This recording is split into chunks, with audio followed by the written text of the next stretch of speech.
Sabi, ang pagpapala ng Panginoon nasa tahanan ng matuwid. Pag pinagpala ka ng Diyos, makita mo yung mga anak mo, wala kang problema. Walang drug addict sa anak mo. Walang anak mong nasasangkot sa basag ulo, sa nakawan at sa kung ano-anong mga pangre-rape. Yung pagpapala ng Diyos, kahit mahirap ka lang sa buhay, tahimik kang namumuhay.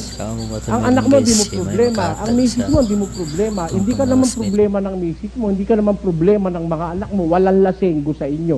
Hindi pa pagkaganda-gandang buhay nun. Kahit na ang pera mo, si mabini lang. Okay na.